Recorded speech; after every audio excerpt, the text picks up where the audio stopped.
between Sarah and I right now is this LAN cable right here. I was stealing her wireless for a long time, well, with permission, but then we found out that with this new TV I got, it needs to have an actual LAN cable plugged in, so instead of buying a $100 box, I just ran a cable between the houses. I think there's a story here probably about all of us. You know, Savannah is famous for this story of Midnight in the Garden of Good and Evil, and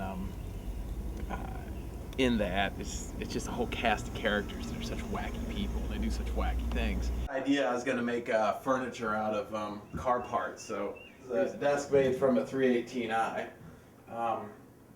Actually, the lights light up on it. The inside of it's done up as a desk. It started out as a really fun, cool idea, but when it's all said and done, it took 50 hours to make it. So then I tried to sell on eBay for about a month, and I gave up and kept it. So Steve said, yeah, he said I do hypnotherapy, and I was like, that's great, you know, but how do you pay your bills? And he says, no, I do hypnotherapy. Like, I'm actually pretty popular on the internet. You should check out my website. He gave me his card.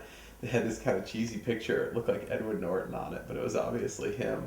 And yeah, we went to his website and were just blown away about all the stuff he did. I know you're always striving for self-improvement and for deeper understandings of people. I noticed that when you talk about someone, you don't just talk about the surface things. You talk about, you know, the bigger picture, what's going on with them emotionally and spiritually. But what I see you doing with your hypnosis is right on par with so much other stuff that's going on. But it seems like it's an extremely direct way of handling what we're all trying to do.